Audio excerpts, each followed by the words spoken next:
High risk, high return. I'm not sure about you, but I've heard that a lot of times. And many people say if it's too good to be true, then yeah, it's too good to be true.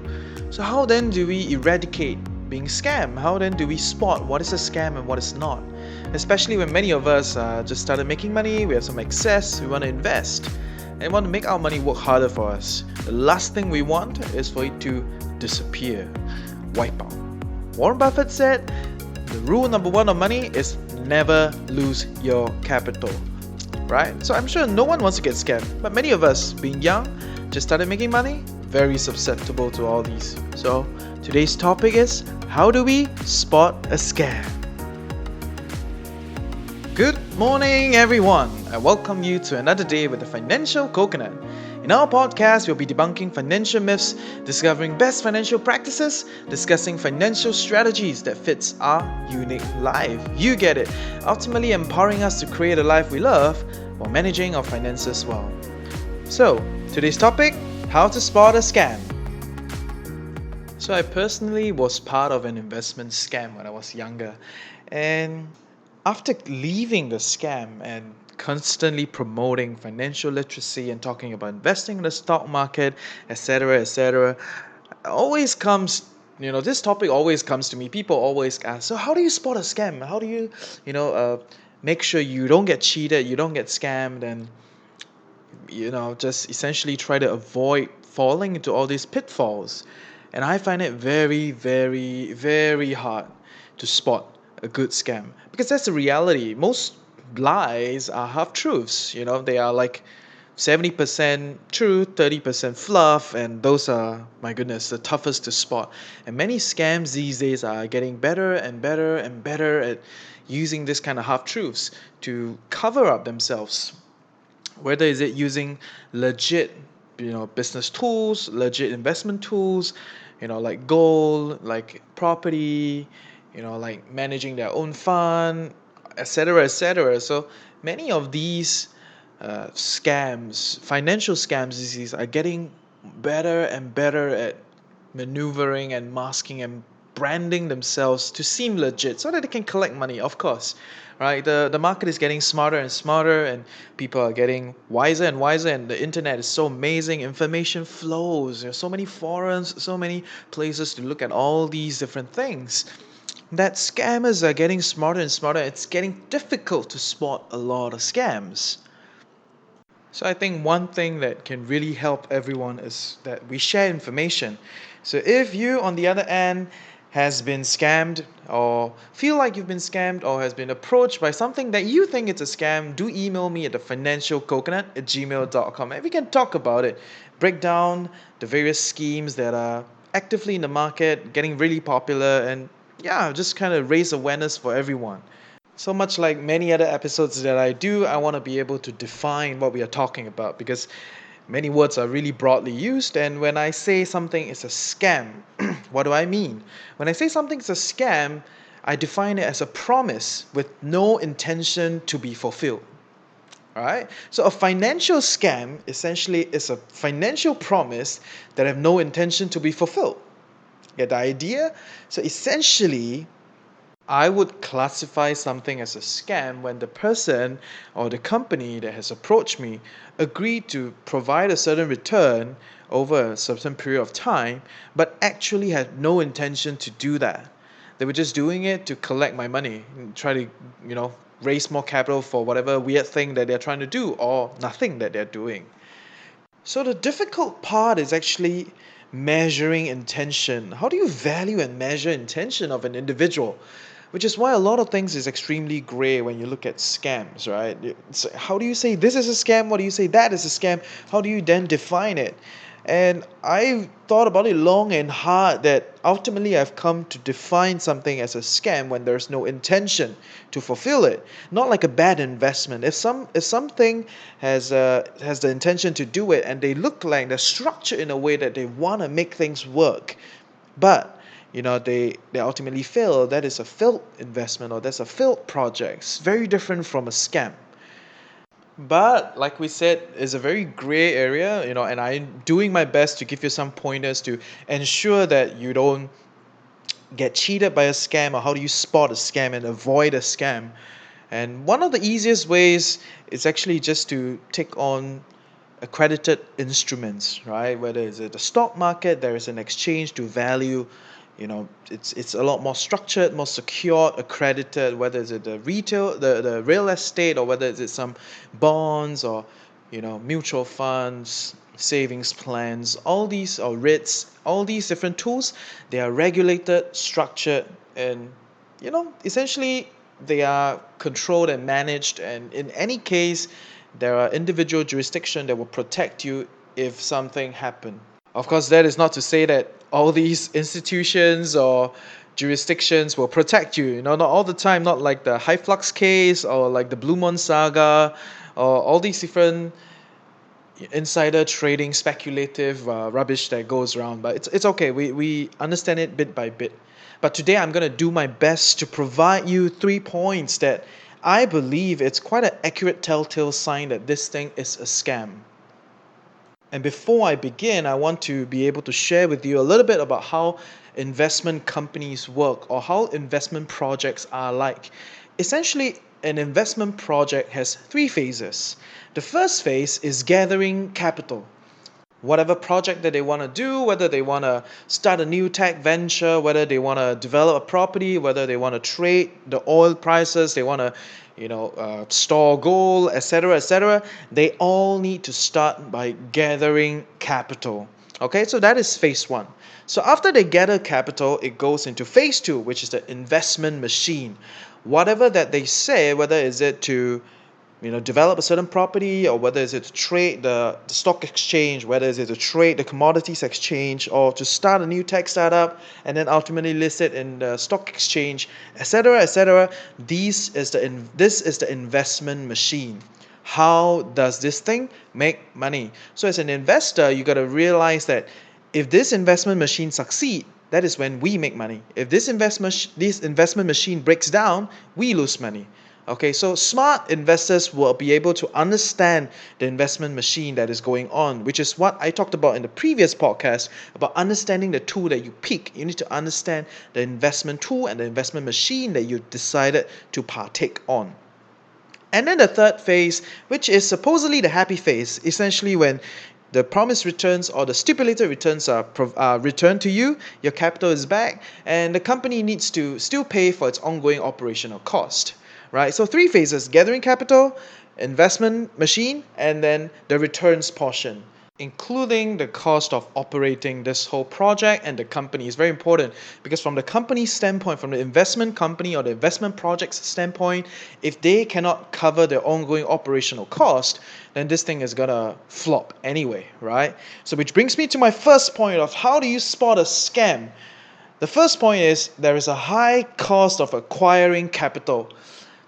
So one very classic case of investment scams are multi-level marketing structures. Essentially, multi-level marketing structure. In one of my previous podcasts, I talked a little bit about it, but I realized that I could give you a little more clarity how it works. Essentially, is an individual partakes in the organization. They put in a certain money to be part of this organization, and they get a referral fee for every other individual that they bring in. But in the MLM structure, it's a little bit more complicated, because there is a more complicated referral structure of building a team, recruiting people, and you can even get a portion of how much these sales of the people that you brought in, right? So it's a little bit more complicated. It'll be easier with visual aid, but we had a podcast, so go and Google what is a multi-level marketing structure. But when you see a multi-level marketing structure embedded together in an investment company or in an investment project, the chances of it being a scam is extremely high. Why? Because within a multi-level marketing structure, on average, there's a 30 to 50% payout before any kind of investment starts. All right, which means there's a sales commission of about 30 to 50%. And that works all right when you're selling like plasticware, or when you're selling like health supplements, because many of these things have an extremely high profit margin, right? And it's okay to pay out 30% to 50% of revenue right from the start.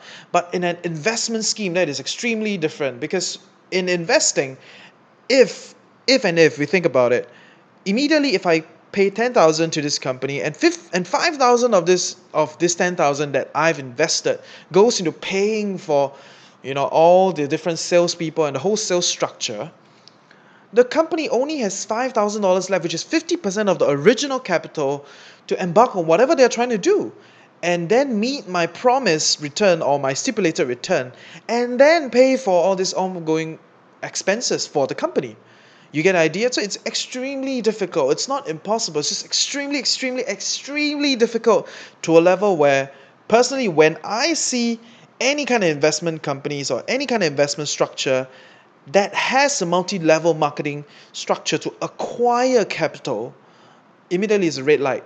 Ding, ding, ding, ding, ding, out. I'm not going to look at it anymore. Because so much money is going into this whole sales structure, into this whole multi-level marketing incentive structure, that before my money even enters the real investment, or if there is a real investment machine, it is already by half. Right? So it's crazy. The risk is crazy. The effectiveness is crazy. So to me, nope. When I see a multi-level marketing structure with the investment, out. This is a scam. In my head, it may not be true, right? The guy or the company may have some legit strategy, but to me, when I look at it, it is too risky for my palate, and nope, that's all it goes. Brings me to my second point. When there is a lack of relevant experts, they tend to be a scam. And what do I mean by lack of relevant experts?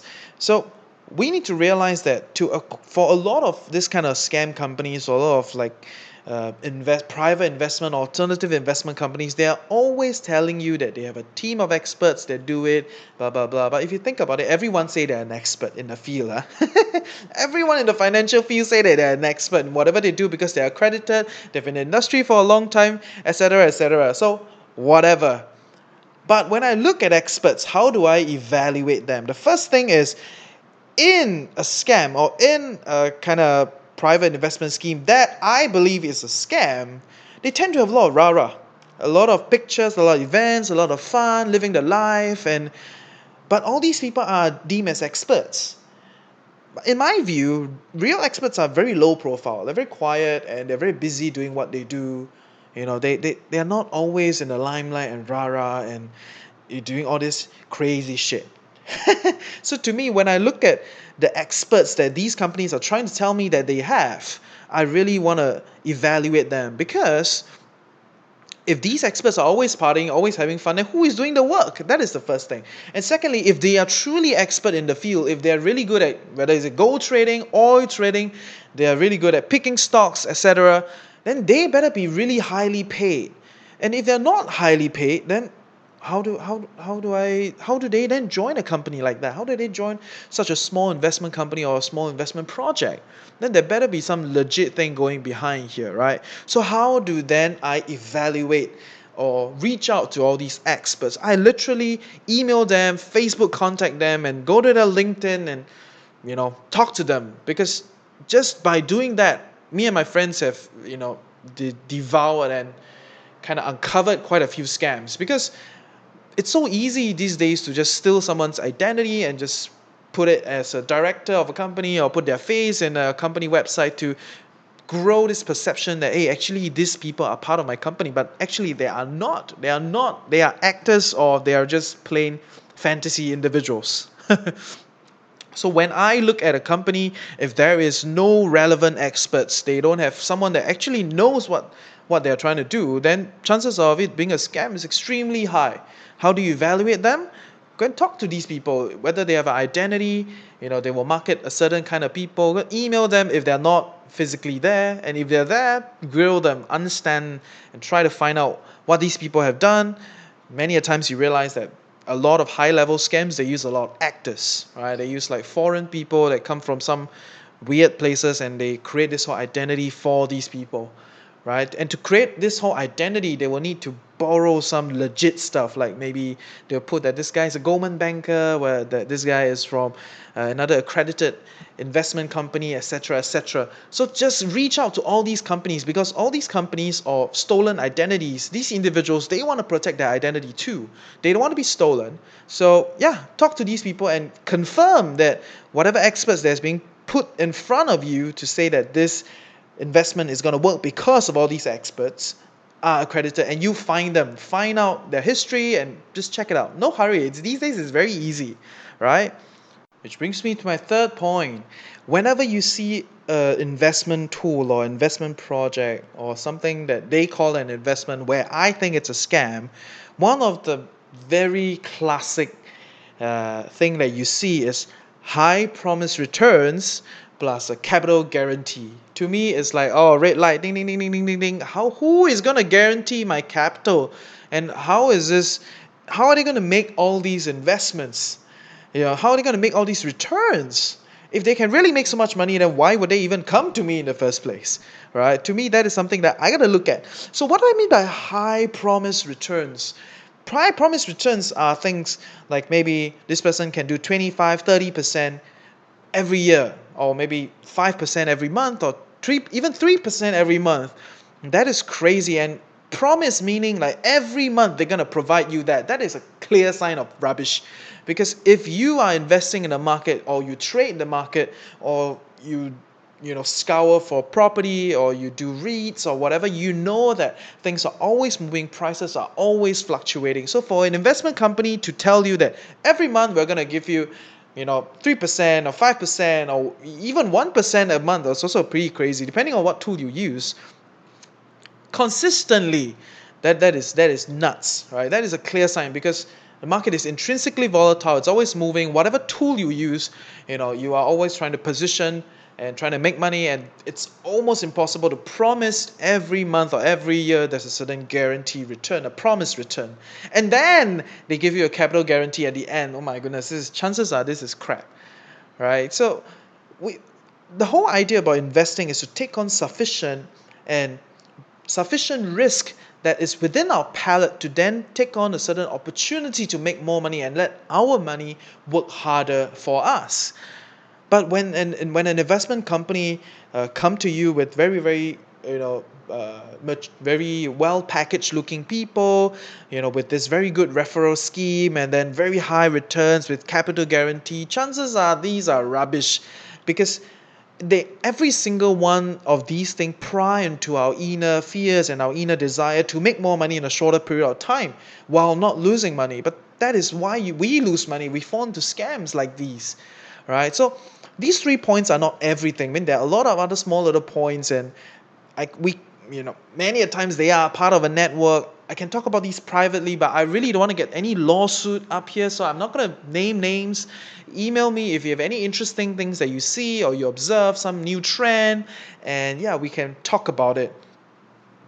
But today, I've provided you 3 points to how to spot a scam. The first thing is a high cost of acquiring capital. Essentially, when you see a multi-level marketing structure, chances are it is a scam.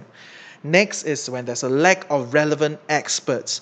A lot of these scams, they will use actors, they will use stolen identity, and they will do all sorts of weird things to show you that they're an expert. Or they may even find someone that is in a total different field and say that they're an expert. So in that field, and that therefore you should join a company that is investing in another field. Like maybe someone is a diamond trader and he's the director of a property company, and then the person tell you that, you see this guy very successful and he's trading property now, you should join him. I'm like, no, you tell me who is the property guy in this company. I don't want to hear some diamond expert. Okay?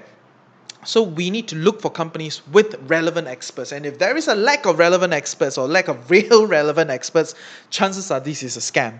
And the third point, extremely important, is if there's a high promise return plus capital guarantee, the chance of it being a scam is amazingly high. Ding, ding, ding, red light. Okay? So I hope you learned something today, and see ya.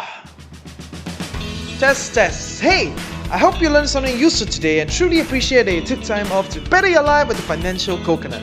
Knowledge is that much more powerful and interesting when shared, debated, and discussed. I hope you will share what you've gained with people you love, and I want to hear from you. Give me some questions and help me along with building a community of financially savvy coconuts. I hope together we can fulfill our curious minds and desire for clarity. Email me at thefinancialcoconut@gmail.com or message me on Facebook at The Financial Coconut. I will do my best to address your questions in future podcast series, especially if many people are concerned about the same topic. With that, have a great day ahead, stay tuned, and always remember, personal finance can be chill clear and sustainable for all.